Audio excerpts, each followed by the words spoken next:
बड़ा पुरान धुन हो कि मोहब्बत की झूठी अच्छा कहानी पे रोए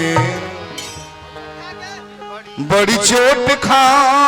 की जवानी पे रोए जवानी पे रोए। लड़की के शादी भइल बा देहाती लड़की सुहागरात के मतलब जानत नहीं की है ठंडी के दिन बा भोरहरिया में अपना राजा जी से सुहागरात के बाद कहतर कि राजा जी हाथना जाड़ा काड़ा पड़ता कि रजइये में राजा जी रजइये में राजा जी रियाज काहे होला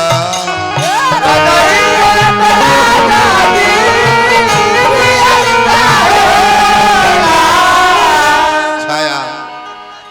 मोहब्बत में ऐसन मिजाज काहे होला मिजाज काहे होला रजइये में राजा जी रियाज काहे होला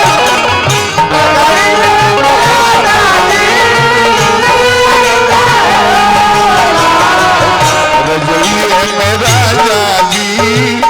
रियाज काहे होला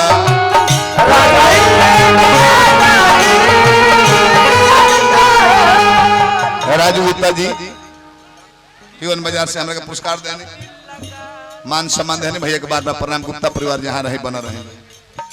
काहे कोनी हाँ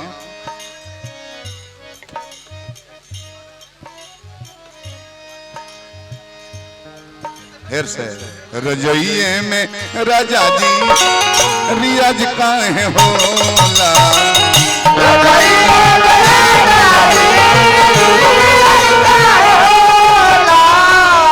मोहब्बत में ऐसन मिजाज काहे होला मिजाज काहे होला रजइये में राजा जी रियाज काहे होला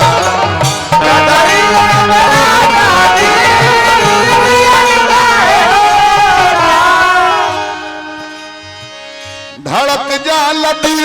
तो मसक जाल चोली धड़क जाल दिल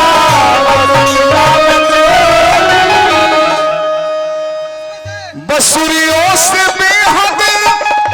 मधुर लाग बोली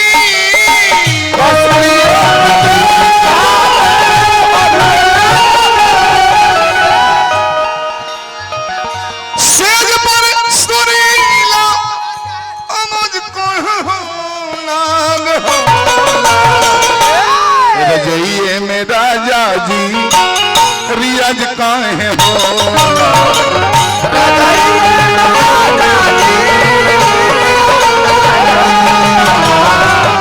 रजइये में राजा जी रियाज काहे होला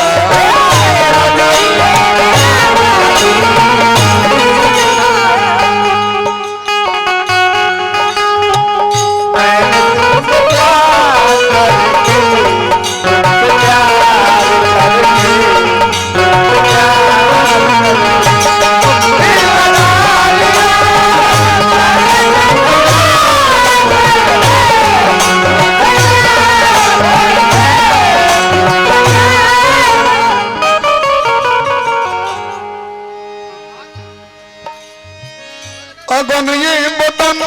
में धधक जाल काहे हो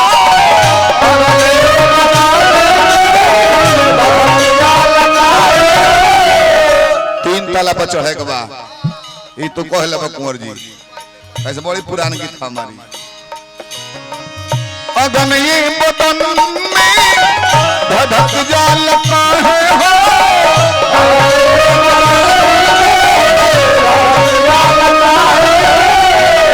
कदम हर कदम माने बहक जाला काहे हो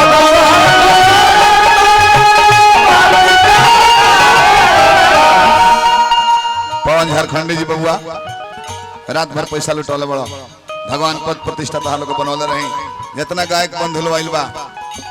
जीवन में तंदुलार पैर ब्यास लोग के हाथ में ना मिले। और ही सुंदर गावा, और ही सुंदर गावा। इतना माना होशी में बितज कहे हो रजइए में राजा जी रियाज काहे हो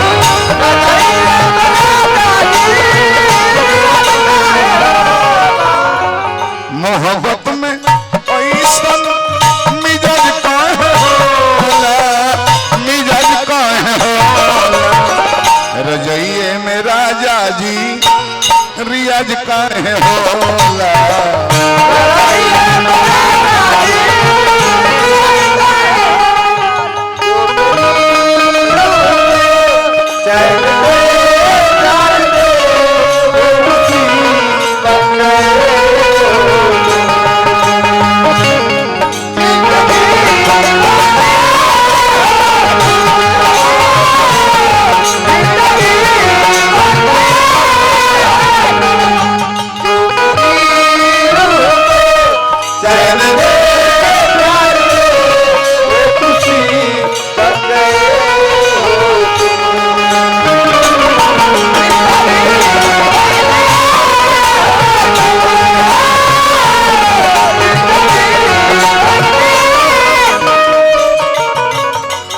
देखिए चाचा टोपले बात कहाँ ले कहती है और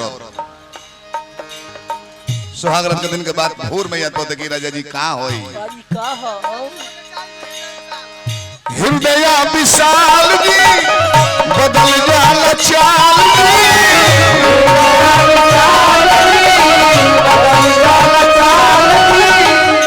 नियत से नियत मिला लेला पाल जी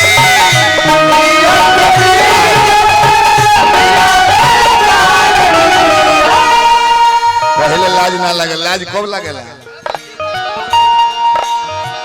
बरस जाला मोती तो लाज कहे होला रे होला रजइए में राजा जी रियाज काहे होला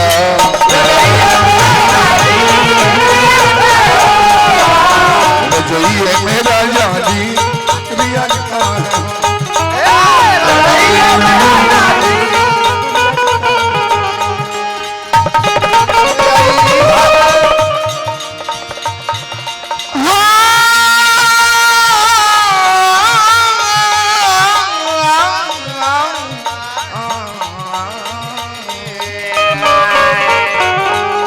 बरस जाला मोती तो